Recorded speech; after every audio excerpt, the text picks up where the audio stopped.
Hey guys, welcome to Deep Think Education. My name is दीपक विश्वकर्मा और आज हम बहुत ही इम्पोर्टेंट टॉपिक कवर करने वाले हैं CRUD ऑपरेशन। बेसिकली CRUD होता क्या है? CRUD का फुल फॉर्म है create, retrieve, update and delete. आज हम ये 4 ऑपरेशन PHP लैंग्वेज के थ्रू डेटाबेस कनेक्टिविटी करते हुए देखेंगे। मैं ये मानता हूँ कि अगर आप कोई सा भी लैंग्वेज पढ़ें, अगर आपने CRUD ऑपरेशन के थ्रू एक प्रोजेक्ट बना लिया है तो आपको काफ़ी कुछ नॉलेज उस प्रोग्रामिंग लैंग्वेजेस का हो जाता है। इसमें डेटाबेस भी आ जाता है, कनेक्टिविटी कोडिंग भी आ जाती है और जो बेसिक सेशन वगैरह इम्प्लीमेंटेशन भी आ जाते हैं। तो वही चीज़ हम आज भी देखने वाले हैं। तो चलिए हम स्टार्ट करते हैं अपना सेशन।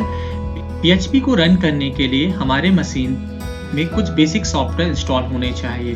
वो सॉफ्टवेयर मैं आपको बता देता हूँ। PHP को रन करने के लिए हमें PHP चाहिए, MySQL चाहिए, अपाचे चाहिए। 3 इंपॉर्टेंट सॉफ्टवेयर हैं। इनको आप अलग अलग भी इंस्टॉल कर सकते हैं और आप चाहें तो इनका एक सॉफ्टवेयर स्टैक आता है वो भी इंस्टॉल कर सकते हैं। मैंने अपने मशीन पे सॉफ्टवेयर स्टैक इंस्टॉल किया हुआ है, उसका नाम है jam. Cross platform, Apache, MySQL, PHP, Perl. Right, so इसमें जो हमें चाहिए वो अपाचे चाहिए, MySQL चाहिए और PHP चाहिए। तो आप इसे ऑफिशियल वेबसाइट से डाउनलोड करके इंस्टॉल कर लीजिए। इंस्टॉल करने के बाद ये Apache, MySQL, PHP already install हो जाएगा। पर्ल के लिए ऑप्शनल है, आप चाहे तो इंस्टॉल करें, अदरवाइज इसे अनटिक कर दें।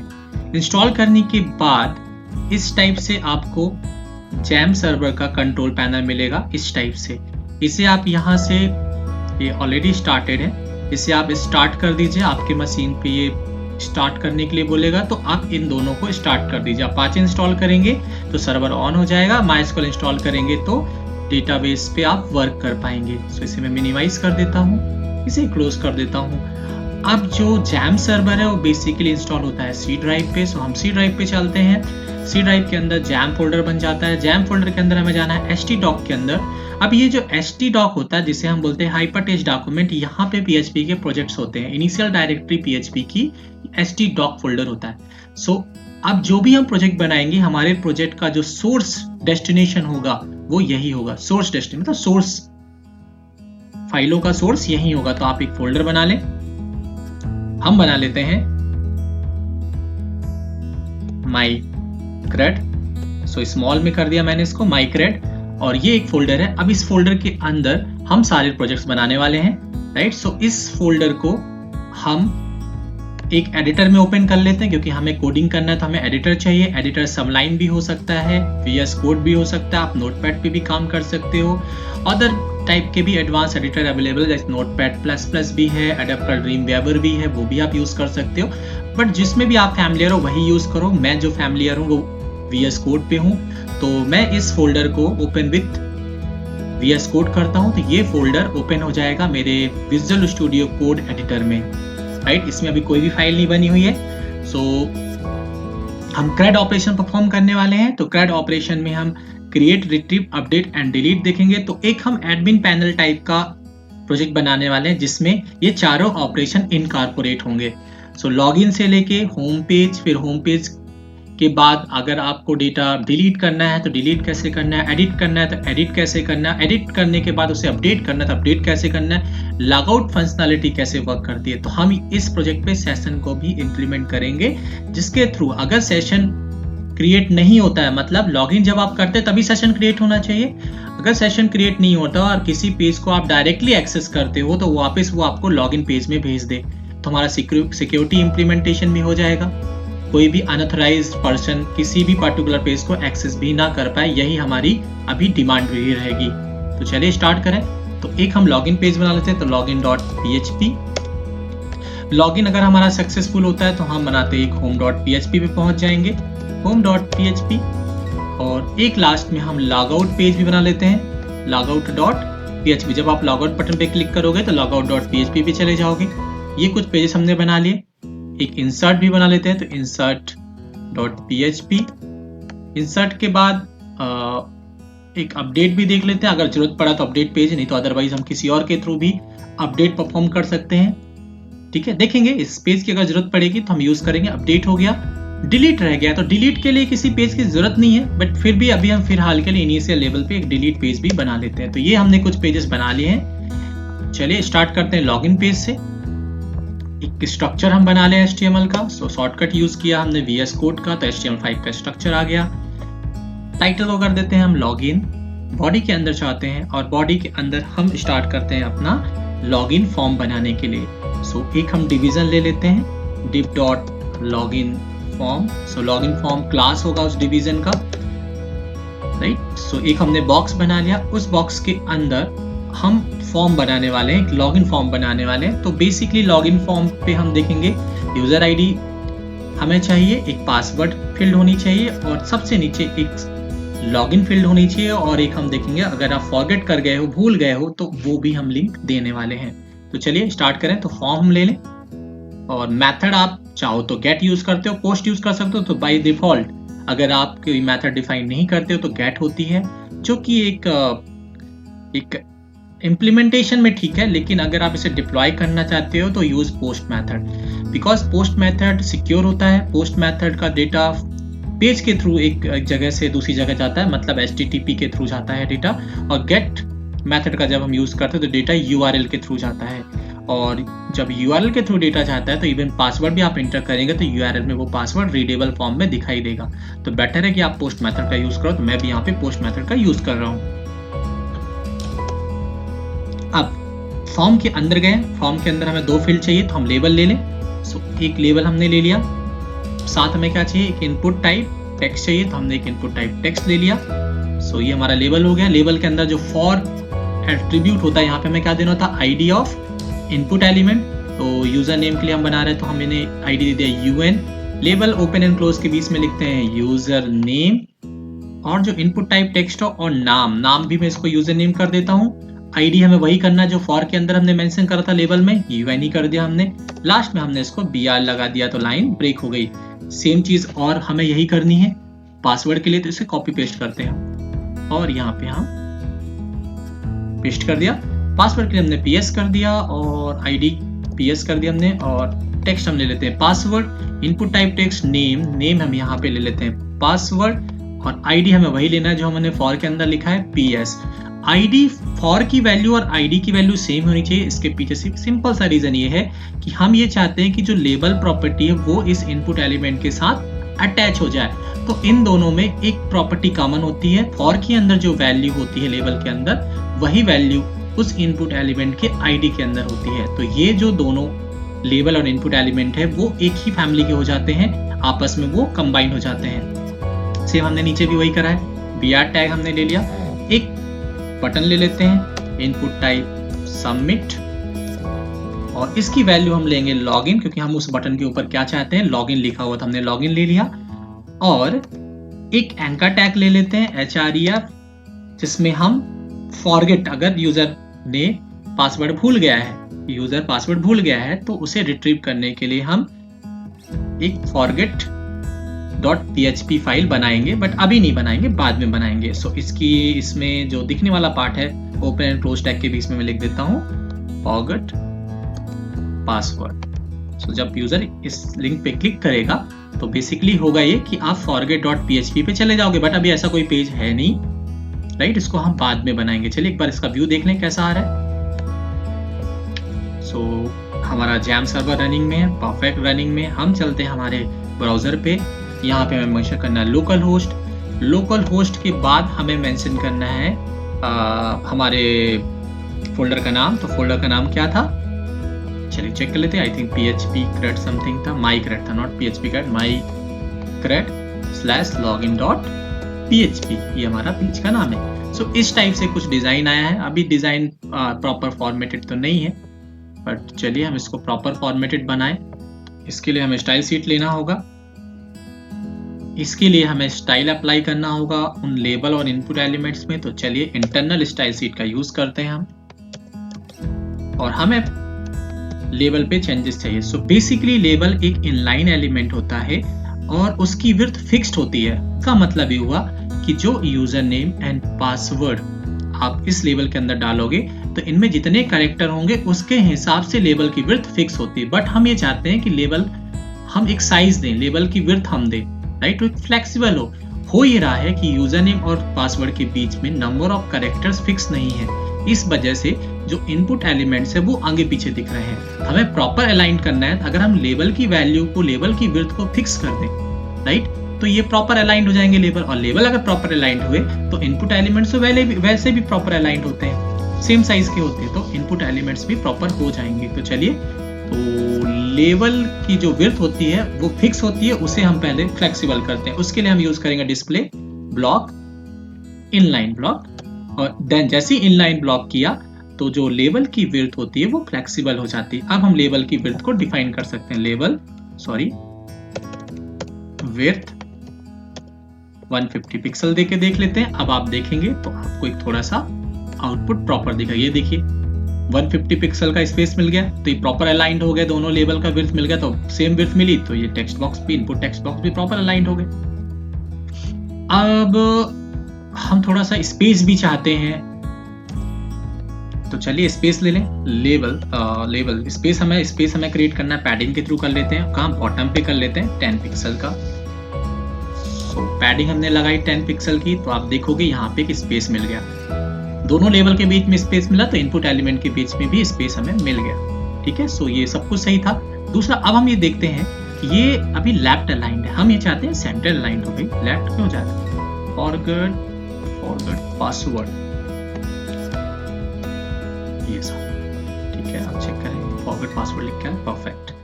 चलिए अब हम इसको सेंटर अलाइन करें, तो हम क्या चाहते हैं, लॉगिन फॉर्म के अंदर जाएंगे। इस लॉगिन फॉर्म को हम स्टाइल प्रोवाइड करने वाले हैं, इस क्लास को कॉल करते हैं डॉट के थ्रू।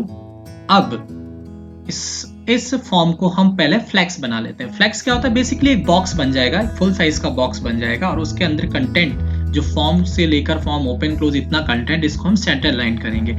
अगर आप अभी इसको डायरेक्टली सेंटर लाइन करोगे तो फॉर्म सेंटर लाइन नहीं होगा, फॉर्म के अंदर जो कंटेंट, लाइक जो यूजर नेम, पासवर्ड, जो इनपुट एलिमेंट्स, ये सब सेंटर अलाइंड हो जाएंगे। हम ये चाहते हैं कि पूरा का पूरा फॉर्म सेंटर अलाइंड हो जाए। तो चलिए उसके लिए हम लॉगिन फॉर्म के लिए हम क्या करने वाले हैं, यहाँ पे इसको हम डिस्प्ले फ्लैक्स कर देंगे। पहली चीज तो आप इसे फ्लैक्स करिए, एक फ्लैक्स हमने बना दिया, और इसके बाद इसके अंदर जो जस्टिफाई जितना भी कंटेंट है वो क्या हो जाए, सेंटर हो जाए। तो इसके अंदर एक फॉर्म कंटेंट है, वो क्या हो जाएगा, सेंटर हो जाएगा। ये देखिए, ये सेंटर हो गया। सो आप पढ़ लीजिएगा, फ्लैक्स के अंदर जो एलिमेंट है इसको हमने सेंटर कर दिया। तो फ्लैक्स के अंदर जो एलिमेंट था वो था फॉर्म एलिमेंट, तो वो सेंटर अलाइंड हो गया। यही हम चाहते थे, यहां तक तो ठीक था। अब जब आप user name and password inter करने के बाद लॉगिन बटन पे क्लिक करोगे तो डेटा कहां जाना चाहिए, डेटा जाना चाहिए जो एक्शन के अंदर आप पेज डिफाइन करोगे, वहां पे डेटा जाएगा। तो अभी तो हमने कुछ डिफाइन नहीं करा, तो ये पेज वापस रिलोड हो गया। मतलब जब आपने लॉगिन बटन पे क्लिक किया तो डेटा इसी पेज में वापस आ गया। बट हमें ऐसा नहीं चाहिए, हमें क्या चाहिए, हम जब लॉगिन बटन पे क्लिक करें तो यूजर नेम पासवर्ड वाला जो डेटा है वो एक पर्टिकुलर पेज पे जाए, उस पेज पे हम डेटाबेस की कनेक्टिविटी करेंगे, क्योंकि यूजर नेम पासवर्ड जो आप इंटर कर रहे हैं वो डेटाबेस में अवेलेबल यूजर नेम पासवर्ड से मैच करना चाहिए। तो अब हम चलते हैं डेटाबेस की तरफ। तो फटाफट हम PHP MyAdmin को एक्सेस करते हैं। इसके लिए हम जाएंगे localhost /PHP MyAdmin। आप इधर से भी एक्सेस कर सकते हो, अगर इधर से एक्सेस नहीं हो रहा हो तो आप इधर भी जैम कंट्रोल पैनल के थ्रू भी एडमिन पे क्लिक करके, MySQL के एडमिन पे क्लिक करके एक्सेस कर सकते हो, सेम ही चीज है। बाय डिफॉल्ट अगर आपने कुछ मैनुअल कॉन्फ़िगरेशन PHP MyAdmin में नहीं करा है, MySQL में नहीं करा है, तो यूजर नेम रूट होगा और पासवर्ड ब्लैंक होगा। ठीक है, इस टाइप से होगा। बट मैंने चेंजेस कर दिए हैं, मैंने एक नया यूजर अकाउंट क्रिएट कर लिया है। इसके लिए आप यूजर अकाउंट पे जाइए, यूजर अकाउंट पे यहाँ पे आप ऐड यूजर अकाउंट करिए, और यहाँ पे आप यूजर नेम दे दो। राइट, चलिए दे देते हैं यूजर नेम। हमने यहाँ पे यूजर नेम दिया है माई यूजर करके, मैंने यूजर नेम दे दिया। राइट, होस्ट नेम ब्लैंक छोड़ देते हैं, पासवर्ड हम दे देते हैं 1 2 3 4 5, और यहाँ पे आते हैं, हमें सारे प्रिविलेज देना है इस यूजर नेम को, तो हमने सारे प्रिविलेज दे दिया और हमने गो करा। अच्छा, कोई चीज ब्लैंक आ रही है, retype password, 1 2 3 4 5, my user and password is 1 2 3 4 5। सो ये एक यूजर नेम ऐड हो गया है। एक्चुअली एक यूजर अकाउंट ऐड हो गया। अब जब हम इसे लॉग आउट करेंगे तो आप रूट से नहीं, इसे आप माई यूजर से एक्सेस करो। माई यूजर और पासवर्ड इज 1 2 3 4 5। सो ये हमने एक यूजर नेम क्रिएट कर लिया PHP माई एडमिन में, राइट। अब एक डेटाबेस क्रिएट कर लें। सो एक नया डेटाबेस लेते हैं और यहाँ पे हम लेंगे माइक्रड। एक डेटाबेस है, इसके अंदर डेटाबेस के अंदर हम टेबल क्रिएट करने वाले हैं, क्योंकि database is a collection of multiple tables. So अब यहाँ पे डेटाबेस क्रिएट हो गया माइक्रड। अब हम यहाँ पे लेंगे टेबल का नाम। सो एक स्टूडेंट टेबल ये लेते हैं, स्टूडेंट कॉलम अभी फिलहाल 4 ही रखते हैं, बाद में हम इसको इंक्रीज कर सकते हैं। सो पहले फील्ड हम सीरियल नंबर ले लें, इंटीजर ही रहने दें। मैक्सिमम इसका साइज होता है 255, तो 255 हमने मैक्सिमम साइज ले लिया। ऑटो इंक्रीमेंट चाहते हैं, जैसे हम ऑटो इंक्रीमेंट पे क्लिक करेंगे तो ये जो फील्ड होगी सीरियल नंबर, ये बाय डिफॉल्ट प्राइमरी हो जाएगा, राइट, यूनिक होता है ये। इसके बाद हमने नाम ले लिया, स्मॉल लेते हैं हम सारे, नाम ले लेते हैं। नाम हमारा वैरकैर होना चाहिए, हमने वैरकैर ले लिया 255, इसका मैक्सिमम साइज ले लिया हमने। इसके बाद हम यूजर नेम लेते हैं, यूजर नेम हमने ले लिया, इसको भी वैरकैर कर लेते हैं, मैक्सिमम साइज इज 255। एंड इसको भी हम चाहते हैं कि ये प्राइमरी की हो, तो हमने इसको प्राइमरी की बना देगा, क्योंकि यूजर नेम यूनिक होना चाहिए। एक फील्ड हम ले लेते हैं पासवर्ड, तो पासवर्ड नंबर कैरेक्टर दोनों हो सकते हैं, हमने वैरकैर ले लिया, साइज इज 255। सो ये हमने अभी सिंपल सा एक टेबल क्रिएट कर रहे हैं जिसमें सीरियल नंबर है जो ऑटो इंक्रीमेंट रहेगा, नाम है, यूजर नेम है जो एक प्राइमरी की भी है साथ में, और पासवर्ड हमने ले लिया। इसको हम करते हैं सेव, तो हमारा टेबल का स्ट्रक्चर बन जाता है। नाउ इसमें वैल्यू इंसर्ट कराना है तो हम जाएंगे इंसर्ट पे, क्योंकि हमें एक बेसिक तो कुछ वैल्यू ले लें।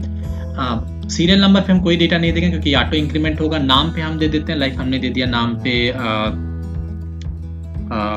सुमित, यूजर नेम दे देते हैं हम सुमित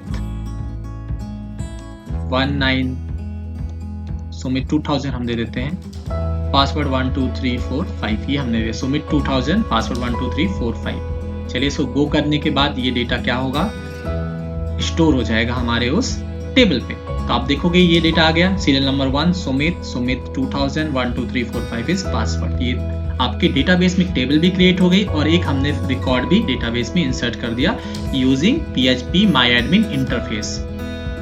चलिए अब चलते हैं हमारे वापस PHP कोड की तरफ। सो अब हम क्या करेंगे, एक कोडिंग से रिलेटेड पेज बनाएंगे जिसमें डेटाबेस की कोडिंग होगी। सो इस कोडिंग पेज का नाम हम रखते हैं connection.php। आप कोई सा भी नाम रख सकते हो, ऐसा कोई जरूरी नहीं है। PHP ओपन करते हैं और PHP हम क्लोज करते हैं।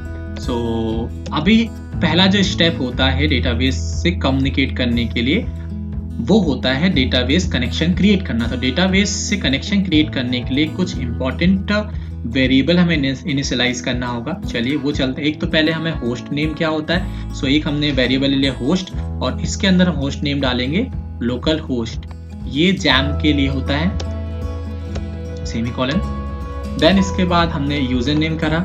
सो यूजर नेम क्या होगा, क्या था हमारा यूजर नेम, सो यूजर नेम था माई यूजर, याद होगा आपको। हम ले लेते हैं पासवर्ड। सो पासवर्ड था 1 2 3 4 5, और टेबल डेटाबेस का नाम, नॉट टेबल, डेटाबेस का नाम, सो DB हम यहाँ पे लेंगे। डेटाबेस का नाम हम एक बार चेक कर लेते हैं कि हमारे यहाँ डेटाबेस का नाम क्या था। सो वापस मैं जाता हूँ, एडमिन पे क्लिक करता हूँ। डेटाबेस का नाम था माइक्रड, डेटाबेस का नाम था माइक्रड। सो चलिए माइक्रड डेटाबेस का नाम था, तो मैंने यहाँ पे रख लिया माइक्रड। टेबल का नाम स्टूडेंट था, डेटाबेस का नाम था माइक्रड। सो ये कुछ इनिशियल वेरिएबल हमने डिक्लेयर कर दिए, इनिशियलाइज भी कर दिए साथ में। अब इन वेरिएबल का यूज हम डेटाबेस कनेक्शन क्रिएट करने के लिए करेंगे। बेसिकली मैं यहाँ पे PDO यूज कर रहा हूँ। PDO का फुल फॉर्म होता है PHP डेटा ऑब्जेक्ट। ये एक अनदर वे है डेटाबेस से कम्युनिकेट करने के लिए, और सबसे अच्छा तरीका है PDO यूज करो आप। डेटाबेस से कनेक्टिविटी करने के लिए सबसे अच्छा तरीका है PDO। इसके पीछे कई सारे रीजन हैं, एक मैं कुछ रीजन आपको यहीं बता देता हूँ। जैसे आप चाहो तो MySQL का भी यूज कर सकते हो। MySQL का फुल फॉर्म होता है MySQL, I मतलब होता है improved version, right. Improved version भी आप बोल सकते हो और एक्सटेंडेड वर्जन भी आप बोल सकते हो, ठीक है। बेसिकली MySQL सिर्फ MySQL को ही सपोर्ट करता है, मतलब यहाँ पे एक लिमिटेशन है। अगर आप सिर्फ MySQL से ही काम कर रहे हैं तो go for MySQL, no problem. लेकिन इन फ्यूचर अगर आपको लगता है कि मेरा डेटाबेस डिफरेंट भी हो सकता है, अगर आज आप MySQL यूज कर रहे हो, कल हो सकता है आप Oracle यूज करो, परसों हो सकता है आप PostgreSQL यूज करो, किसी भी रीजन से, तो जो PDO होता है, PDO 12 डिफरेंट डेटा टाइप को सपोर्ट करता है। PHP data object 12 different data types को सपोर्ट करता है, जिसमें से मैं आपको अगर बताना चाहूँ तो इसमें MySQL तो है ही, राइट। MySQL है, PostgreSQL है, MySQL सर्वर है, और भी डेटाबेसेस हैं जो PDO सपोर्ट करता है। सो PDO का यूज करना ज्यादा बेटर है फ्यूचर के लिए भी।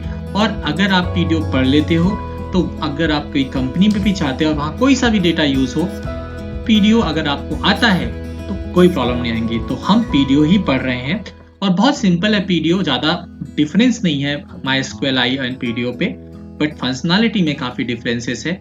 आपने देखा 12 डिफरेंट डेटाबेसेस को PDO सपोर्ट करता है और MySQLi सिर्फ MySQL को सपोर्ट करता है। तो चलिए कनेक्शन हम बना ले।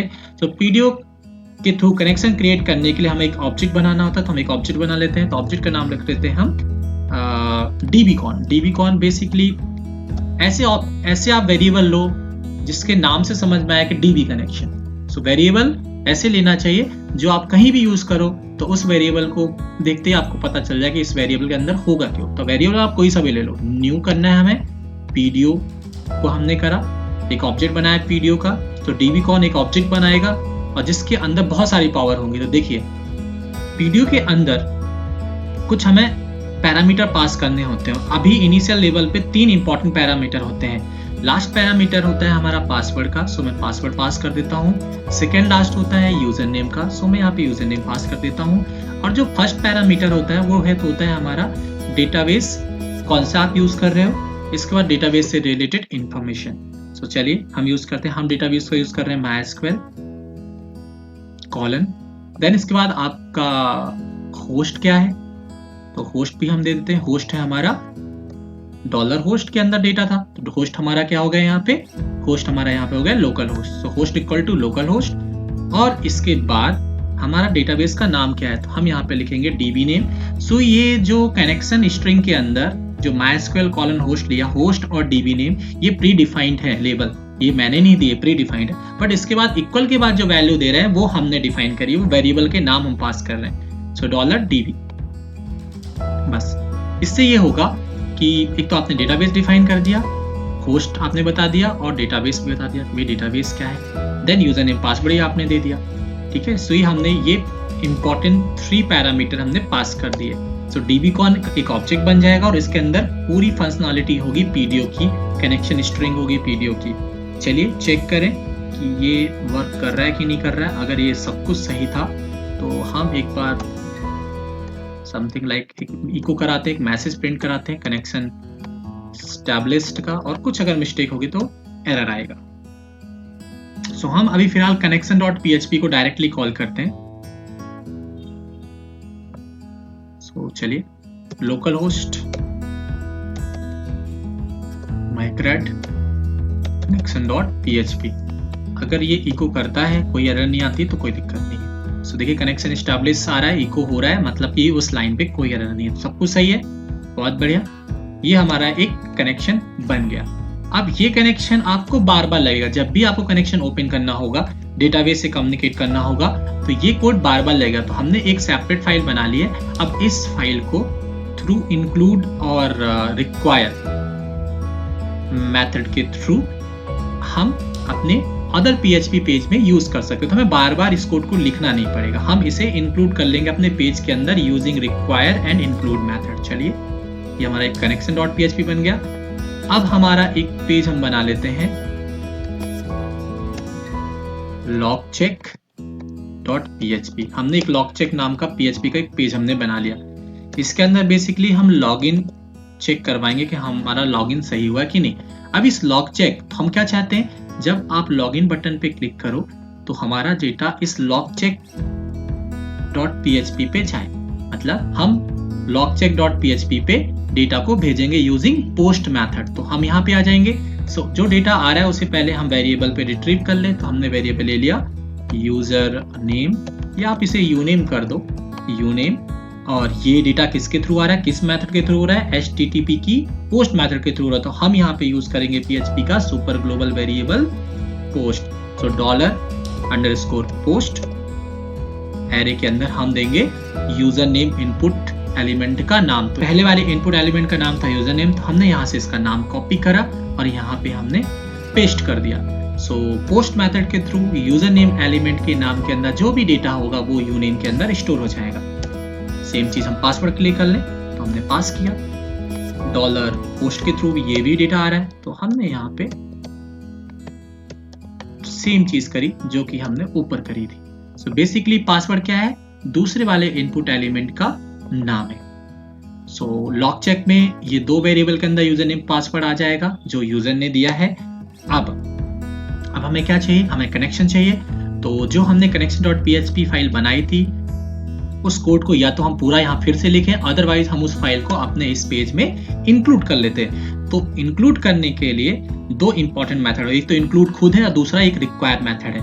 मैं यहाँ पे रिक्वायर यूज कर रहा हूँ। इसके पीछे रीजन इतना है कि रिक्वायर मेथड जब हम यूज करते हैं और उसके अंदर हम उस पेज को पास करेंगे। देखिए मैं पहले कर लेता हूँ फिर मैं आपको बता देता हूँ। तो रिक्वायर के अंदर हम क्या यूज करने वाले हैं, उस पेज को हम पास करने वाले connection.php। बेसिकली रिक्वायर इंक्लूड में जो डिफरेंस है वो ये है कि अगर मान लीजिए रिक्वायर मेथड के अंदर जो आप पेज पास कर रहे हैं उसमें कोई एरर है तो वो आपको एरर भी बताएगा और साथ में नीचे का कोड नहीं चलेगा। हम यही चाहते हैं भाई कनेक्शन बाकी एरर्स ना आए, हमारा पेज ही नहीं चलेगा अगर connection.php में कोई इशू है। बट जब हम इंक्लूड यूज करते हैं तो इंक्लूड एक टाइप से ऑप्शनल होता है। अगर कोई एरर आया तो ये connection.php नहीं चलेगा बट इसके नीचे वाला पेज अपना काम करता रहेगा। तो हम ये नहीं चाहते, हम ये चाहते हैं कि कुछ अगर ऊपर एरर रहे तो नीचे का कोड ना चले। तो हमने रिक्वायर मेथड का यूज करा है। यूजर नेम पासवर्ड आ गया। चलिए अब आपके पास जैसे ही आपने रिक्वायर मेथड का यूज करके connection.php आपने यहाँ पे यूज करा तो आपके पास dbcon वेरिएबल आ गया जो हमने connection.php पे ये वाला वेरिएबल बनाया था। हम इसे एक्सेस कर सकते हैं log check php के थ्रू। चलिए एक हम क्वेरी लिख लें। क्या क्वेरी लिखें, चलिए यहाँ पे हम लेते हैं SQL str, एक हमने वेरिएबल ले लिया। इसके अंदर हम क्वेरी लिखेंगे select all from, डेटाबेस का नाम क्या था, डेटाबेस में टेबल का नाम क्या था, student. select all from student where user name. अब यूजर नेम यहाँ पे जो दे रहा है वो किसका नाम है, ये वाला यूजर नेम नहीं है। ये जो यूजर नेम है ये डेटाबेस में अवेलेबल कॉलम का नाम है, ये वाला यूजर नेम है, ठीक है। और हम में भी पासवर्ड भी यूज करने वाले हैं। चलिए where user name equal to single हम यहाँ पे कॉलम दे देते हैं। अब यहाँ पे हम वेरिएबल पास करेंगे डायनेमिकली जिसके अंदर डेटा है। तो हमारा यहाँ पे यूनेम है जिसके अंदर हमने इस वेरिएबल को पास करा था $यूनेम। तो यूजर नेम इक्वल टू जो आपने यूजर नेम दिया है, एंड का साइन लगाएंगे, and password equal to single column हमने यहाँ पे हम मेंशन करेंगे $पासवर्ड, पास है ओनली नॉट पासवर्ड क्योंकि ये पास के अंदर है वैल्यू हमारी, ठीक है। और ये हमने लास्ट में सेमीकोलन लगा दिया। इस टाइप से हमारी एक SQL क्वेरी सेलेक्ट की बन गई। चलिए हमारी SQL क्वेरी भी रेडी है, हमने बना लिया SQL क्वेरी। अब हम इस SQL क्वेरी को एग्जीक्यूट कराएंगे। तो इसके लिए आप जरा ध्यान दो, हमने लगाया सेलेक्ट। तो बेसिकली जब आप सेलेक्ट यूज करते हो तो कोई डेटा आपको मिलता है, 2 चीजें होंगी, या तो डेटा मिलेगा या तो नहीं मिलेगा क्योंकि आपने वेयर क्लॉज लगाया है। तो डेटा अगर मिलता है तो उसे आपको किसी वेरिएबल पे स्टोर कराना होगा, वो डेटा टेबल के फॉर्म पे मिलेगा, ठीक है। जब आप एग्जीक्यूट कराते हो क्वेरी को तो आपको अगर कोई डेटा मिलता है तो वो टेबल के फॉर्म पे मिलता है। फिर टेबल से आप रिकॉर्ड को फेच करते हो और फिर उस रिकॉर्ड को डिस्प्ले कराते हो। तो चलिए पहले हम तो टेबल के फॉर्म का डेटा तो ले लें। तो इसके लिए हम वेरिएबल ले लेते हैं HTMT नाम का। तो इस वेरिएबल पे जो भी डेटा मिलेगा वो टेबल के फॉर्म पे मिलकर HTMT पे स्टोर हो जाएगा। तो हमने HTMT नाम का एक वेरिएबल ले लिया। अब हम यहाँ पे यूज करेंगे dbcon वेरिएबल को। dbcon ये होता है ऑब्जेक्ट ऑपरेटर। सो dbcon हमने ऑब्जेक्ट ऑपरेटर का यूज करा। अब जब आपको पता है कि रिटर्न में कोई वैल्यू मिल सकती है तो आपको यूज करना है क्वेरी मेथड। क्वेरी मेथड के अंदर हम पास करेंगे हमारी जो एसक्यूएल क्वेरी है। याद रखना पीडीओ के अंदर जब हम पीडीओ पढ़ते हैं तो क्वेरी को एग्जीक्यूट कराने के लिए दो मेथड अभी अवेलेबल है, फिलहाल के लिए दो मेथड हैं। एक है आपका exe एंड सेकेंड है क्वेरी। इन दो मेथड में सिर्फ इतना सा फर्क है, मैं आपको यही बता दे रहा हूँ कि इन दोनों में डिफरेंस क्या है। जो exe है जिसको हम एग्जीक्यूट मेथड भी बोलते हैं, बेसिकली ये मेथड तब यूज की जाती है जब आपको पता है कि रिटर्न में कुछ भी नहीं आएगा। बेसिकली ये मेथड कुछ रिटर्न ही नहीं करती। बट जो क्वेरी है, क्वेरी मेथड रिटर्न करता है टेबल, जो भी डेटा फेच होता है मिलता है वो रिटर्न करेगा क्वेरी मेथड। एग्जीक्यूट मेथड कुछ भी रिटर्न नहीं करता।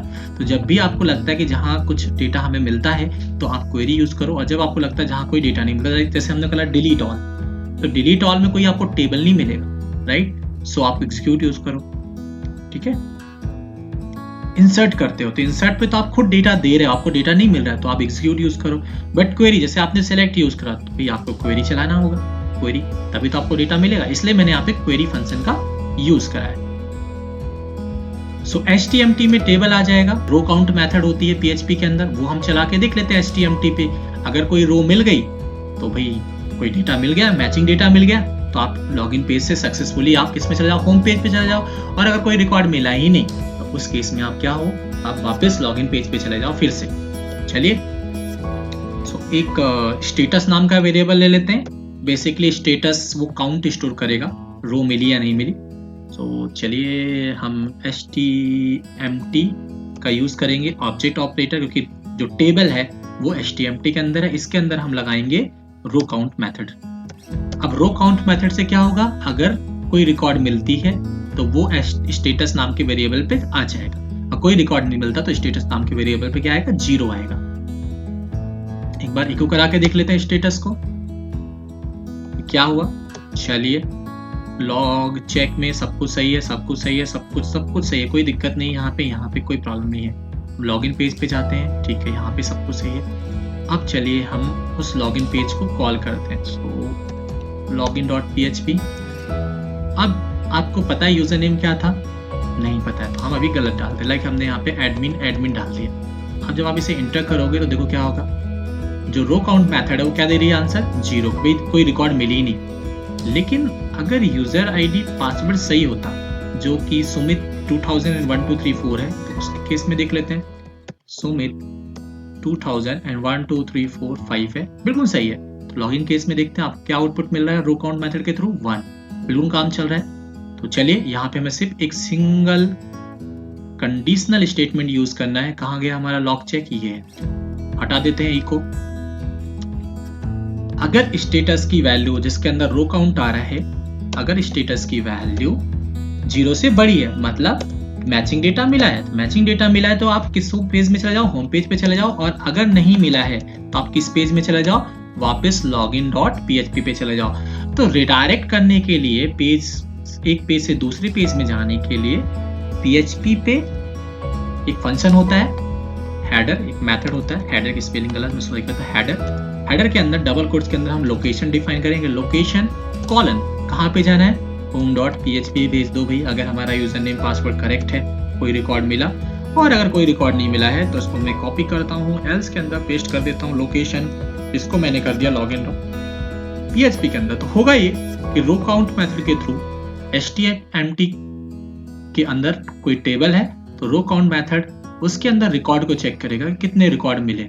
अगर एक रिकॉर्ड मिला तो आपका इफ तो चलेगा, क्योंकि 0 से ज्यादा पे 1 भी वैलिड है, 2 भी वैलिड है। और अगर एक भी रिकॉर्ड नहीं मिला, मतलब यूजर नेम पासवर्ड आपका मिला ही नहीं, तो 0 है। तो 0 पे क्या आप लॉगिन पेज में वापस चले जाओ, और अदरवाइज होम पेज पे चले जाओ। तो होम पेज हमने बनाया क्या, नहीं बनाया। चलिए होम पेज बना लेते हैं फटाफट, पर्सनालिटी चेक करते हैं। सो हमने होम लगा लिया। एक बार फिलहाल के लिए मैं यहाँ पे एक बैकग्राउंड दे देता हूँ होम पेज का, जिससे हमें ये पता रहे कि हमको होम पेज पे गए कि नहीं गए। रेड हमने कलर दे दिया। चलिए हम चलते हैं हमारे उस login.php के अंदर वापस। login.php। अब आप देखो हमने यहाँ पे दिया एडमिन, गलत है, इंटर किया, वापस आप उसी पेज पे आ गए जिस पेज पे थे, लॉगिन पेज पे थे। हाँ, कोई मैसेज नहीं आया, हमें मैसेज भी शो कराना है यहाँ पे। अब अगर आप सही देते हो, लाइक हमने दिया था सही, सुमित 2000 1 2 3 4 5, अब जैसे ही हम क्लिक करेंगे तो आप किस पे आ गए, होम पेज पे आ गए। इसी को तो हमने बनाया था। तो ये सब कुछ सही चल रहा है, बट हम ये चाहते हैं कि गलत कोई चीज हो तो वापस बैक में मैसेज तो आए, यहाँ कहीं लिख कर तो आए कि भाई you have entered something wrong user ID और पासवर्ड। ठीक है, ये चीज आनी चाहिए। तो ये चीज हम करके देख लेते हैं। इसके लिए हम करने वाले सेशन का यूज, इसके लिए हम क्या यूज करने वाले, सेशन का। सो चलिए, एक हम पैराग्राफ टैग ले लेते हैं। पैराग्राफ के अंदर हम मैसेज को शो कराएंगे कि कुछ एरर है कि नहीं। सो पैराग्राफ के अंदर मैं थोड़ा सा स्टाइल करा देता हूँ कि भैया इसका जो कलर है वो क्या हो, रेड हो, पहली चीज। दूसरा, इसका जो टेक्स्ट लाइन हो वो क्या हो, सेंटर हो। टेक्स्ट लाइन हमने सेंटर कर दिया। नाउ अब हम इसके बीच में आते हैं। अब इसके बीच में हमें क्या लगाना है, सेशन। तो पहले सेशन क्रिएट कर लें, फिर हम सेशन यहाँ इंप्लीमेंट करेंगे। तो चलिए, अगर कोई रिकॉर्ड मिला नहीं है तो सेशन कैसे क्रिएट होता है, बहुत सिंपल है। आपको ग्लोबल वेरिएबल को कॉल करना है। तो सेशन अगर आप क्रिएट करना चाहते हो, सबसे टॉप ऑफ द पेज आपको सेशन को स्टार्ट करना होगा। तो सेशन स्टार्ट कर देते हैं हम। सो ये हमने सेशन स्टार्ट कर दिया, कहाँ पे, टॉप ऑफ द पेज। जहां जहां आपको सेशन स्टार्ट करना है या फिर रिट्रीव करना है, आपको सेशन स्टार्ट फंक्शन को कॉल करना होगा। तो हमने कॉल कर लिया ऊपर टॉप ऑफ द पेज। अब नीचे हम सेशन पे डेटा को सेट करते हैं। तो हम यूज करेंगे यहाँ पे सुपर ग्लोबल वेरिएबल $सेशन। इसके अंदर वेरिएबल का नाम दे दो, हमने यहाँ पे दे दिया एरर, और यहाँ पे डेटा दे देते हैं इस पे कि you have entered wrong username और पासवर्ड। ये मैसेज हमने दे दिया। सो जो सेशन में वेरिएबल उसका नाम क्या है, एरर है। ये एक सुपर ग्लोबल वेरिएबल है सेशन। जैसे ही आप सेशन अंडरस्कोर स्टार्ट करते हैं तो ये सुपर ग्लोबल वेरिएबल हम यूज कर सकते हैं। अब इस सुपर ग्लोबल वेरिएबल पे फायदा क्या होता है कि आप एक लेबल ले लो, एक टाइप से एक वेरिएबल नहीं, एक लेबल है एरर नाम का, राइट। उसके अंदर हमने ये मैसेज स्टोर करा दिया। अब जब आप वापस लोकेशन login.php पे रिडायरेक्ट होगे, हमें कुछ नहीं करना, इस सेशन से इस एरर नाम के लेबल से वैल्यू को लेना है। एरर नाम के वेरिएबल पे वैल्यू क्या है, ये है। इस वैल्यू को हमें रिट्रीव कराना, तो ये तो हमने सेट करा है। अब हम गेट कर ले तो हम लॉगिन पेज पे ही जाएंगे। चलिए लॉगिन पेज पे थोड़ा मैं इसको फॉर्मेटिंग कर लेता हूँ। अब हम चलते हैं लॉगिन पेज पे। सो PHP कोड यूज करने के लिए आपको यहाँ पे PHP क्या करना होगा, HTML के अंदर PHP ओपन, PHP क्लोज हमने कर दिया यहाँ पे, क्योंकि HTML के अंदर आप कोड कर रहे हो।